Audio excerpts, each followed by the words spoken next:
Okay. When I start the presentation, today I talk about implement BIOS emulation support for BHyve. And before talking about BIOS emulation, I want a quick look into the BHyve internal structure and Intel VTX, which is the hardware-assisted virtualization. And this is the BHyve overview. And here is the process of the commands for the BHyve. And as this area described, BHyve load is the command for loading SOS, and BHyve command is the user and port part of hypervisor. It runs the guest and emulates the devices. Devices is the hard disk, network interface, and console. And there's a command for management virtual machine called BHyve control. It can destroy VM instance or get in the state of the virtual machine or something like that. And here is the library for this user-run process called libvmm API. It is the API for user-run process. It issues I/O control commands to the device file on the FreeBSD. And here is the kernel module called vmmko, which is the kernel part of hypervisor. vmmko is the kernel part of hypervisor. It provides the device file called dev vmm vname, and each vmm device file contains VM instance state. So the difference between BHyve and KVM or QM, BHyve contains a state on the device file, and each VM instance has device file. And this device file can create the system control, syscontrol, in this name, hwvmm create, and destroy with hwvmm destroy. And the device file has some, device file can accept some standard syscontrol, which is read, write, mmap, and I/O control. And read, write, mmap is for access to guest memory area. So, which means you can access guest memory area by standard commands like dd command or cat command. You can dump guest memory area by dd command. And I/O control used for various operations, not accessing guest memory area, but the other features to VM instance. Here is the list of I/O control. It's not all, but these are very frequently used on BHyve. This one is mapping guest memory area in the kernel module as requested size. You can pass the request size on the I/O control command, and you can access register by vmset or get register. And this one is most frequently used. VM run. It runs guest machine, and it runs until some event happens, like virtual devices access. Once virtual device accesses, this I/O control stop and return to the user. And BHyve load command is the guest source loader And Peter and Nils ported the previously bootloader to user land, which called user boot. BHyVe load command load user boot as a dynamic link library. It called loader main function. And once the function called, it does following things. It parse UFS on disk image, find the kernel, and load the kernel to the guest memory area.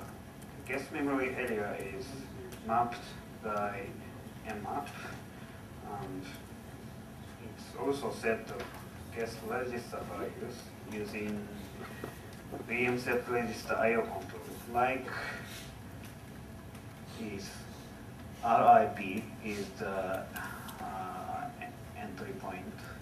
It sets the kernel entry point here, and it enables paging protected mode, on mode, and it initializes page table, set the address of page table to CR3, and create CDT, IDT, LZT, and set these other two registers, and initialize task register. Then guest machine is now get ready to run. So the guest must, after loading the guest kernel, its guest machine can start from kernel entry point with 64-bit mode enabled. So it's not like normal PC boot procedure. It is special boot procedure for BHyVe. And BHyVe command, like runs following loops. It loops and issues IO control VM run. Then once some event like device access happened, it's returned. Then emulate device IO, or maybe some other events handling. Then it repeats. And BHyVe uses Intel VTX, is hardware-assisted virtualization. And VTX adds new CPU mode, which called BMX root mode for hypervisor and BMX non-root mode for guests. And the mode is isolated to the link protection. So non-root mode can run in link 0, and even it's run in link 0, hypervisor can prohibit it to access the hardware or some special register. And if some event which need to emulate in hypervisor, CPU stops guest means non-root mode, stops non-root mode, then exit to the hypervisor, which called VM exit. So hypervisor entry to guest called VM entry, and exit to hypervisor called VM exit. So it keeps looping like this. And VTX has many configuration options. So which event should be handled by hypervisor? So it depends hypervisor implementation. So some hypervisor want to allow accessing hardware directly from guests, or other hypervisor not, something like that. And VTX is configurable, so you can disable or enable the handling event, or also you can change some behavior of CPU or behavior of virtualization. And honestly, honestly, it's very simple description, and it's lots more complicated, but there's no time to describe, or maybe if I try to talk about it specifically, maybe it takes 2 hours or so, so I will skip this. But if you have a question, ask me later. And there's a BHyVe biosimulation project, and I started it in Google Summer of Code, last year of Google Summer of Code. And the project goal was implement biosimulation BHyVe to make BHyVe able to support more guest OSs. And BHyVe load command has some limitation. It's legacy free, but it only supports FreeBSD MD64. And if you want to run another operating system, you need to implement another kernel loader. So you want to run more OSs on BHyVe. So why don't I just implement another OS loader? So it's maybe better than supporting legacy BIOS, but OS loader will be heavily dependent with the kernel implementation. So maybe you can't implement OS loader which can load any OS. You can't. Maybe you should implement Linux loader, NetBSD loader, OpenBSD loader, something like this. And maybe it's hard to implement proprietary OS loader because there is no source code. And so even the OS loader exists and it could work, guest OS may call BIOS in the operating system in their protected mode kernel. Then if it's called BIOS interrupt handler, it won't work. And calling BIOS is very common on 32-bit x86 OSs. Most MD64 OS not call it, but what is BIOS interrupt call? It's just a software interrupt like this. In 13, it is disk access, and the source code is FreeBSD MEL. So there is a in bootloader it uses BIOS interrupt code many times. And what happens when the BIOS interrupt call called? So it issues software interrupt, then CPU reads the interrupt vector. Then it's called BIOS call handler, interrupt handler, and interrupt handler.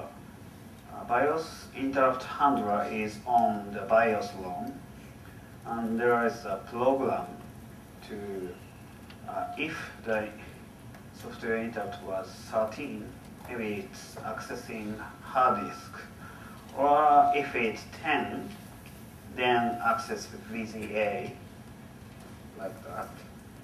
And in BIOS call handler, it's perform I/O by in or out instruction or memory map I/O. And how Linux KVM handles BIOS? It's just a case.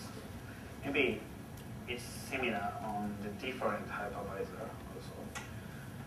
On Linux KVM, it uses QEMU for user-land process. User-land process means user-land part of hypervisor. It's just like BHyVe command on BHyVe hypervisor. And QEMU has real BIOS called cBIOS. It's open source BIOS. And cBIOS perform I/O in the interrupt handler by inner instruction or memory mapped I/O. And what KVM need to do is handle these I/O and emulate devices. So, I mean, KVM is not emulating BIOS, but emulating hardware accesses. So, this is the graph of KVM BIOS handling. So, it's called int instruction. Then CPU reads a vector and executes interrupt handler. This one is in cBIOS ROM, and cBIOS perform in or out instruction or memory mapped I/O. Then KVM CPU exits to the hypervisor. Then QM hardware emulator handles the VM exit and emits hardware I/O.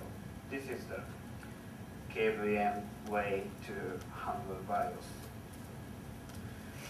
And maybe it's good to bring in cBIOS in BHyve. I wanted to use it, but I talked it with Peter, but it cannot use in BHyve because it's BSD licensed, and maybe we need BSD licensed BIOS or other not GPL open source BIOS. But I tried to find, any BSD licensed BIOS, but we have BSD licensed DOS emulator on ports for DOS command. It is not BIOS, but it emulates DOS interrupt call and also BIOS interrupt call for DOS application, and it runs on FreeBSD i386. How DOS command works? First, it maps page on low memory area to place DOS application, which means map page to address 0. Then it set up interrupt vector and point to the interrupt handler. But that interrupt handler is to nearly nothing. It just issues halt instruction and idle to return to the program. This is the magic. And it loads those applications on the lower memory area. Then it enters virtual 8086 mode using the system call and entry those applications to the entry point. Now the CPU turns to the virtual 8086 mode and start executing those applications. And once those application calls, those interrupt call or BIOS interrupt call, it's handled by interrupt handler, which is set up by here. And the handler issues halt instruction. And CPU gets halt instruction in virtual 8086 mode. It's exit to the protected mode. So this is magic. And once halt instruction issued, those commands can trap the interrupt call. So those commands start to emulate those or BIOS interrupt call. Then once it's done, it returns to those application with virtual 8086 mode. This is how those command works. So this is a graph again. And now those commands has nearly empty interrupt handler here, and it just issued a hard instruction. And hard instruction causes exit from virtual 8086 mode to the protected mode. Then those commands emulate BIOS code, whole BIOS code. And once it's done, it can return to the DOS application. So difference is QEMU has real BIOS and interrupt handler doing necessary work to accessing hardware. And what QEMU doing is just emulates the hardware devices. Those command is different. Those command hasn't really real BIOS. It's trapping those program and emulates BIOS interrupt in 32-bit protected mode program. And here's a plan to emulate BIOS on BHyVe. So extract only necessary code, which means BIOS core emulation part of DOS command, and make it library, and export two function called BIOSemu init and BIOSemu core. In BIOSemu init, it's perform BIOS compatible initialization, which means initialize register value and load boot sector from the disk image, and initialize interrupt vector and install interrupt handler. All of these are normally done by BIOS in real PC. So we just need to almost same thing on the real computer startup process. And in interrupt handler, I don't use hard instruction. I use VM core instruction instead. VM core instruction is the new instruction which is provided by InterVTX extension. And this is unconditional VM. It calls unconditional VM exit. And why I don't want it to use hard? Because normally typical OS uses hard just for sleeping CPU. So if guest OS feels free, is boring, and try to sleep, then suddenly BIOS emulation will cause this, then maybe OS will break. So I don't want to use it.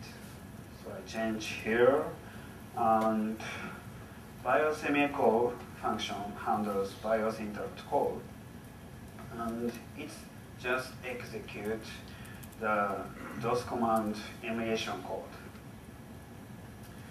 So here's a graph again. I just change here. So hard instruction to VM call instruction, and now it's not virtual 8086 mode. It's VMX non-root mode and VM exit to hypervisor. And BHyVe emulates those BIOS core, not those BIOS interrupt core. And I used interrupt handler in case to trap BIOS interrupt core, but Intel VTX has ability to trap any software interrupt. So it's no need to issue VM core instruction in guest mode. So why I didn't use directory trap? Because I don't really know any OS uses this, but real mode interrupt vector and protected mode interrupt descriptor table is different. It can have different interrupt handlers, and guest OS maybe can use same software interrupt number with BIOS code. So if it uses same number, I should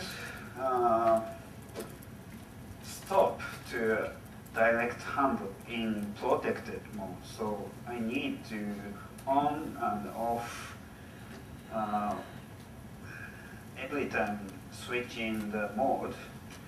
And also, some bootloader may invoke interrupt handler not using int instruction, but by jumping address, and VTX does it. It's set the address to the stack and call ilet. Then ilet jumps to the instruction interrupt handler, and it's handled by interrupt handler. So if bootloader doing that way, you cannot handle it by direct trap. So I use guest mode interrupt handler and put the BMCO instruction in the handler. And there was a bunch of problems to porting. And first, DOS command is not 64-bit unsafe. It's because virtual 8086 mode is not available in D64, so it's only for i386 FreeBSD. So I needed to rewrite some type definition everywhere on the code, and also those commands maps guest memory area at 0. So it's just use same address on the DOS application. So maybe we can map guest memory area at 0, but I didn't want it to do that. I just rewrite whole code to acceptable for BHyve, just adding offset address everywhere.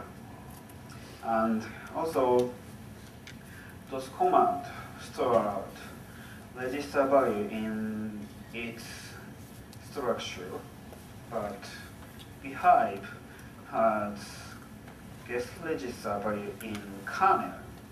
So every time we need to issue IO control to set or get guest register, but I don't really want it to rewrite the code, because it's accessing guest register is really everywhere in the code. So I just decided to copy all register first to the DOS commands structure, then emulate BIOS interrupt code, and write back the register to the BHyve kernel module after that.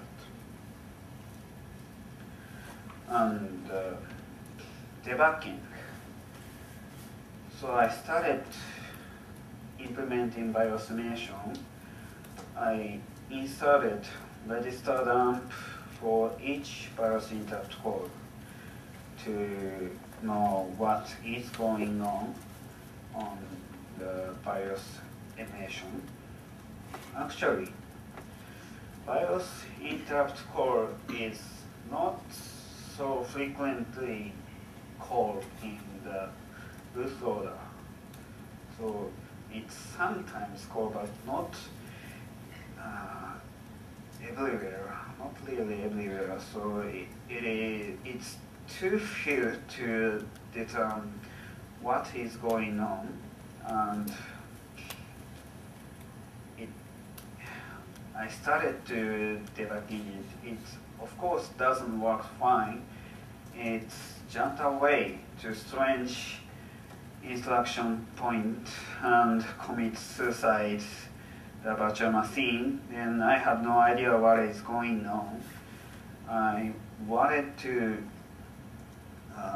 know more specifically what's going on the virtual machine.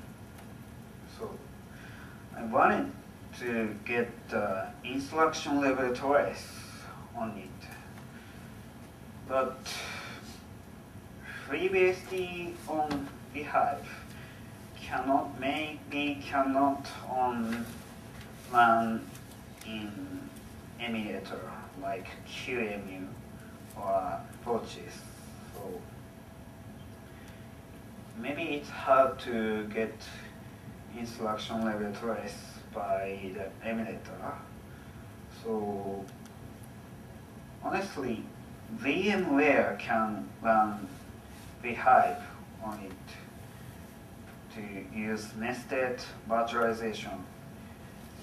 Maybe you can Googling nested virtualization on VMware or VMware with BHyve. You can find some articles, but I don't know how to get instruction level trace from VMware. I have no idea with this. So I decided to implement instruction level tracer on BHyve. And I started to implement instruction level tracer on it. And if it's not BHyve Hypervisor, but if it's just a software through emulator, dumping instruction is very easy because CPU is implemented in software. It's can done just dumping every register or instruction in instruction decoder on the emulator. It's just easy. It can, maybe it's implemented on the free emulator such as bootloader, but it is hardware-assisted hypervisor. This is the problem. And so it means you have no way to inspect what instruction is running on guest CPU until VM exit calls. So until VM exit calls, guest program is running on hardware CPU natively. You have no way to inspect it. But we can raise exception in guest machine on each instruction, every instruction. And I'm not really well at some kind of debugger. I never implement or modify the debugger implementation like GDB or in-kernel DDB. I have never looking into it, but maybe it's similar. And in other architecture to debug a program, maybe it's typical way to modify current instruction to the instruction which lies the exception. But x86 has a flag on the register to write single-step debugging exception. So we don't need to modify the program in the guest OS. Just set the TF bit on eFlags register. Then the CPU rises exception. So at first, I implemented following rule. Set TF bit on eFlags, and there is a configuration on the the BTX configuration structure and enabled DB exception.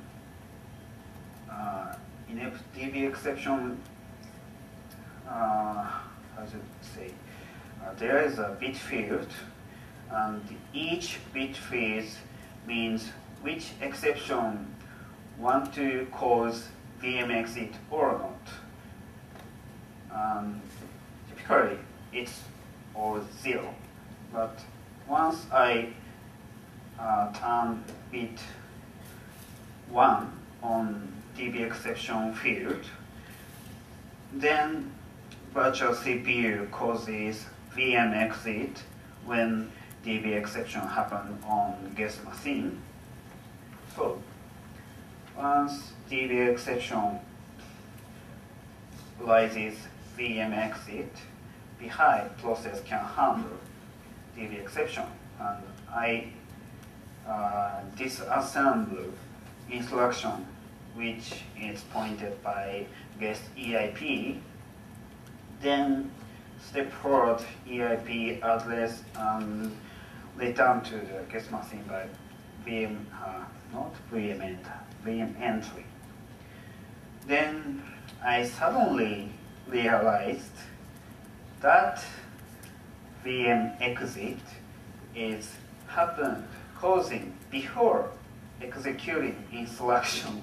So I can see which instruction trying to execute, but the VM exit was before executing instruction. So it just showed the EIP stepping forward and stepping forward, but never executed on the guest mode. It was useless. And I don't really understand how to execute the instruction before the exit in that way. I haven't idea. So I changed my mind to handle exception a different way. I just use same way as BIOS interrupt call handling. So once DP exception happened, it's once handled in guest mode interrupt handler, and guest mode interrupt handler issued VM call instruction, then VM exit to hypervisor. Either way, guest EIP is already executed, so I could see the result of the current EIP execution. And on this way, BHyVe is looking in the interrupt handler point. So current EIP pointing interrupt handler in the guest OS, and the old EIP, which was the EIP before the DP exception happened, is pushed on the stack. So we need to fetch EIP on the stack.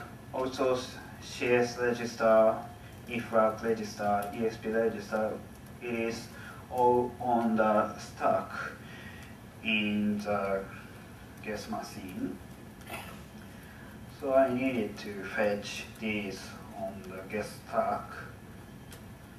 Then I printed out to the text file, and there is a disassembly library which is licensed by BSD license called UDIS86 which is on ports. I used it here, so I passed the guest machine instruction address to the disassembler. Then disassembler returned the strings of the disassembled result. Then I just needed to print it on the text file. And also we can see any register. It is not really all register, but most typical one I printed out here. And now I can see the instruction level tracing on BHyVe.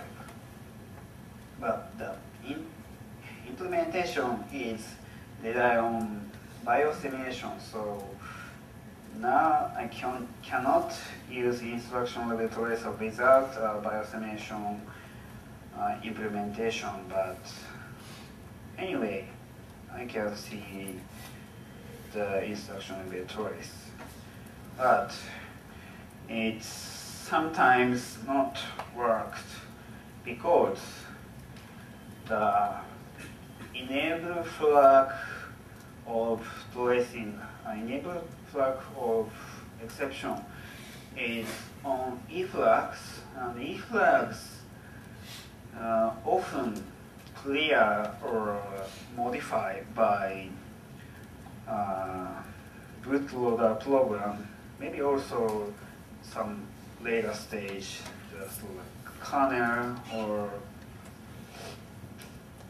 other program also may modify eFlags, like PopF fetches the value from stack and set it to the eFlags. If the value on stack is not include the TF bit, then tracing suddenly stops. So we can modify the value on the stack, but I try to fix it in the different way because the DB exception still causes immediately after PopF instruction issued. So I could see the new eFlags value is showing up on the tracer, so I just set TF bit again on the tracer. So all I needed to was set TF bit, not guest eFlag register, but the old eFlags value on stack, because the DB exception is happening on when the BHyVe is dumping the trace message. It's just in the interrupt handler, then when the BHyVe return to the guest machine, and guest machine immediately after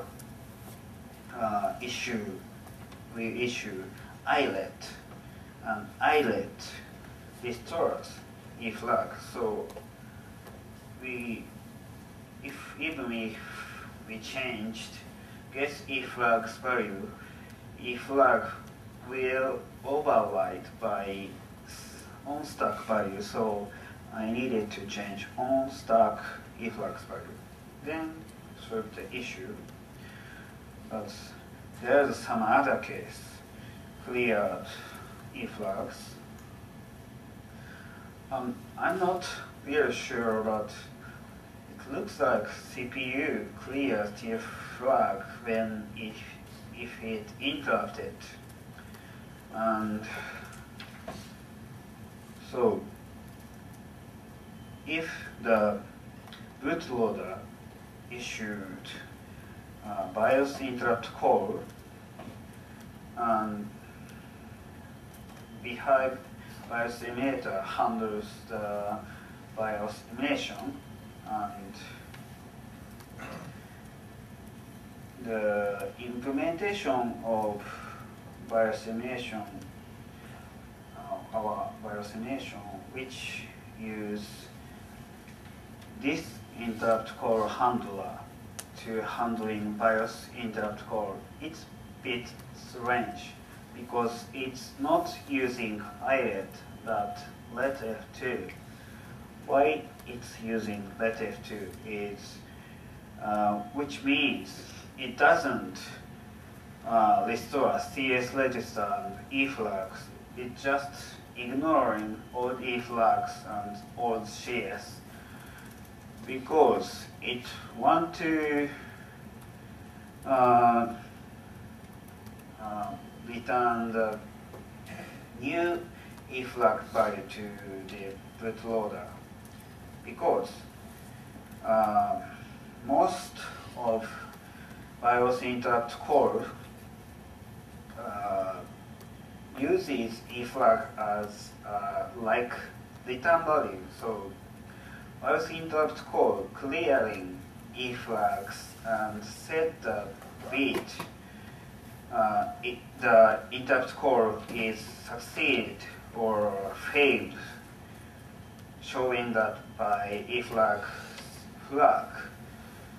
So in this case, changing old E flags on stack has no effect, so the previous way doesn't solve current issue. So in this case, I needed to set TF bit on guest E flags register instead of E flags register on stack. Then this one is for BIOS interrupt call being exit, but we must not set the TF flag on if the VM exit was DB exception. I mistakenly did it. It causes infinite loop. So it causes the trap exception, DB exception in the interrupt handler, then causes VM exit, set the TF bit again, and again, then EIP doesn't step forward if doing it. So I needed to not set the bit when it DB exception. And more difficult problems were on the stage of switching protected mode in the bootloader. Previously, bootloader has some stages to boot up, and this is on BTX stage. BTX try to load the new IDT for the protected mode interrupt handling, then set some register value to ready to switch to protected mode. But if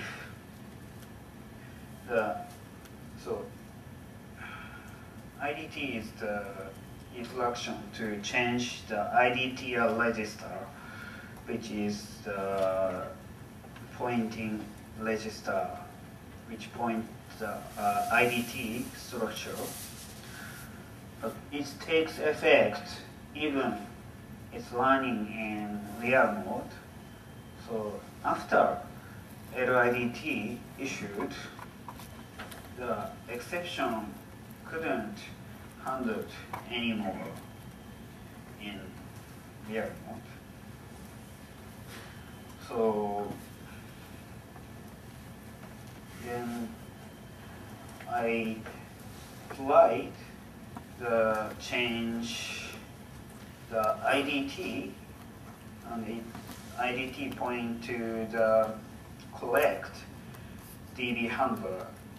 So I should do it in BHyve to change modifying guest memory area to write a program or changing IDT or something like that, but bit difficult. So I just do it on quick hack on BTX. I modified BTX, changing IDT and point to the new handler I implemented. And the handler is for DB exception, and the handler called VM call instruction, just like real mode interrupt handler.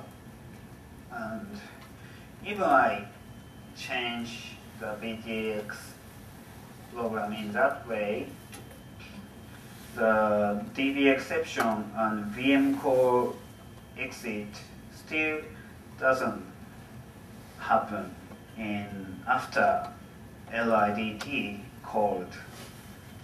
I'm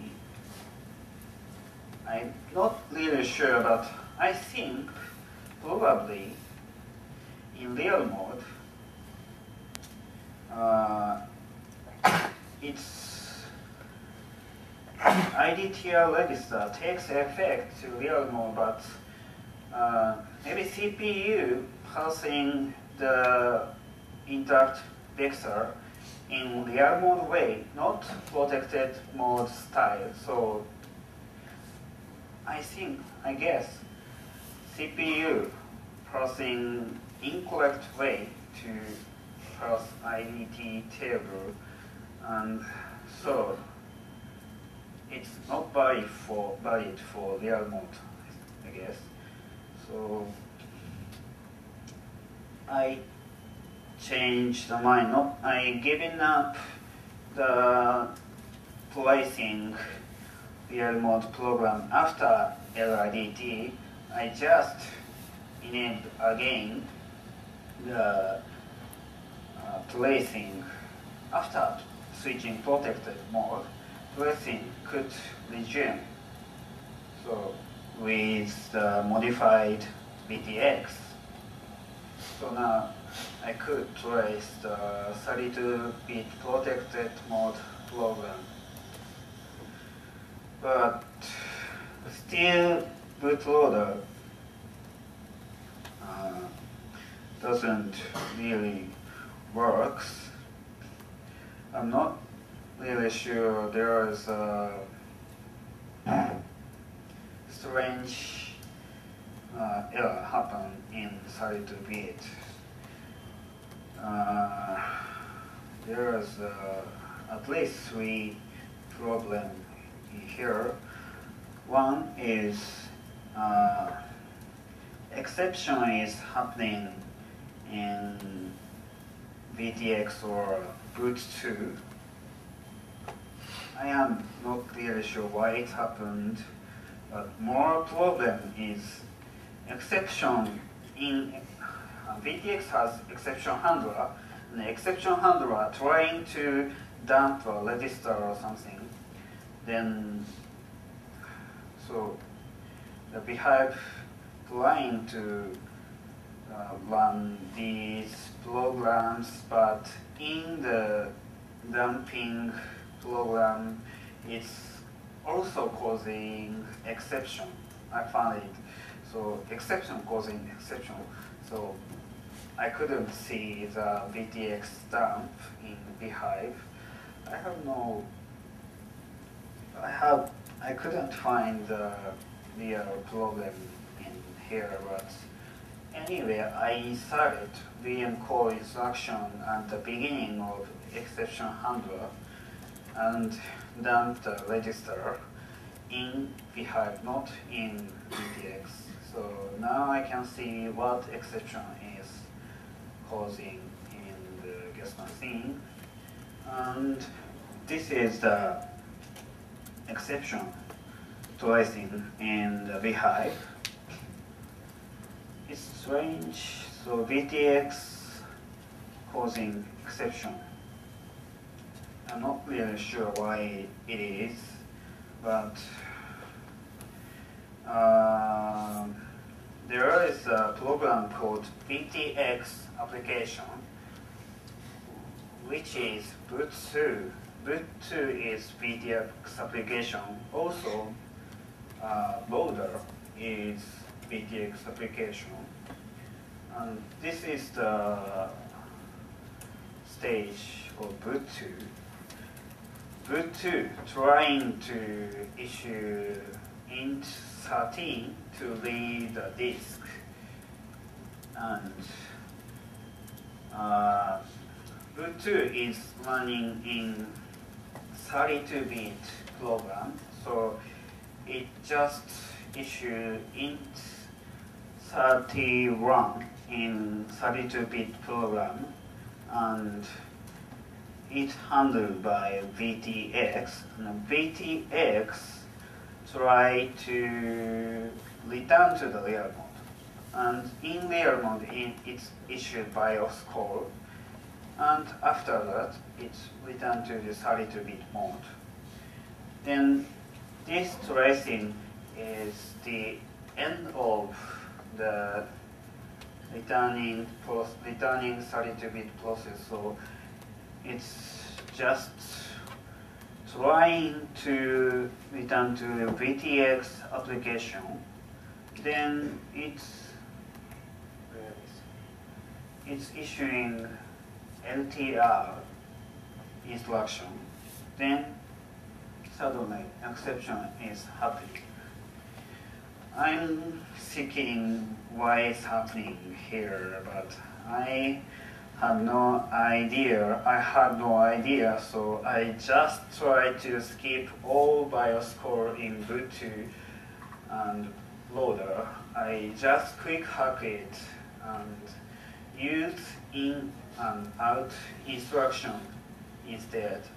So if I use in or out instruction, it don't need to call int31 and need to call these programs, so it could just work. But in here, another exception is happening here. It is not boot2, but maybe it was loader, and I'm still debugging, so I have no idea what is going on here. But anyway, I will demonstrate. Oh, I have two minutes left, so I must hurry up anyway. SSH is closed.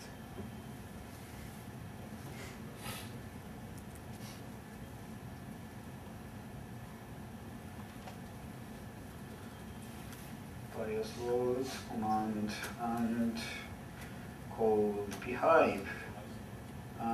This is the screen, but it doesn't show up anything.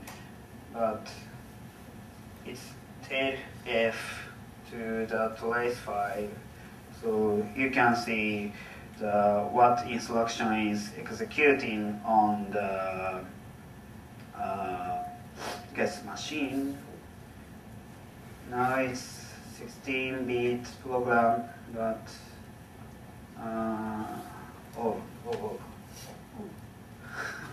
exception is happening, but you can see the BSD bootloader here. So it's loaded bootloader program, but exception is caused here in the loader program. So this project is unfinished, so it doesn't work anyway, but I implemented test implementation by simulator on BHyVe and also instruction level tracer, and I reached loader stage. In fact, I a little bit quick hacked, but anyway, it's loader and trying to load a kernel, but that is before loading FreeBSD kernel. And so still I'm debugging. So if there is a bootloader expert, I really want to the advice. Or also, I want here if there is a more better debugging method. So if there is a hardware debugger exists for x86, or maybe VMware has debugging feature or something like that, something not instruction level tracer way. If you know, please tell me about it. So this is the end of my presentation. Thank you.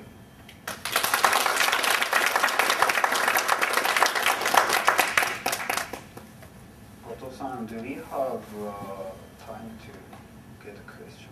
Yes. Okay. Question? Anyone have a question?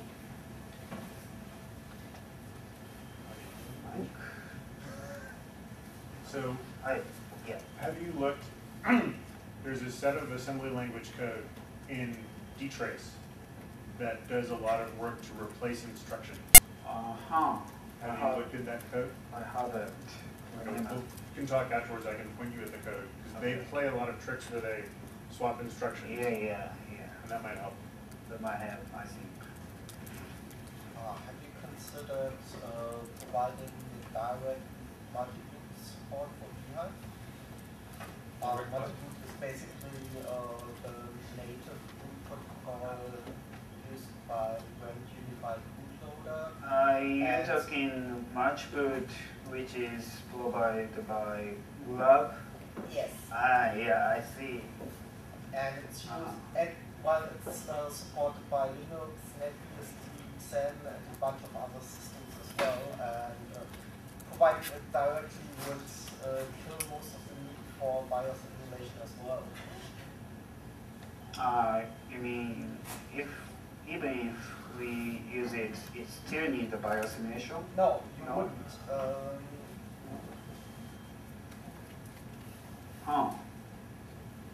Maybe we'll locate it. I've never considered about it, so I will. Was Grub as a suggestion? Grub has the specification, which is the format of binary, 32-bit binary, and the binary itself, it's typically OS kernel. OS kernel itself is not, it just need to implement a 32-bit protected mode program. So Lab set up all initialization to get enter the 32-bit. So there's some kind of specification, and Linux, at least I think Linux and NetBSD is supporting that specification. Yes, and I know Peter looked at userland Grub. That was one of his possible approaches. Yeah. So that's definitely a conversation to have. Maybe then userland Grub implementation, I guess. I'm not really remember, but maybe. Another question? No? Okay.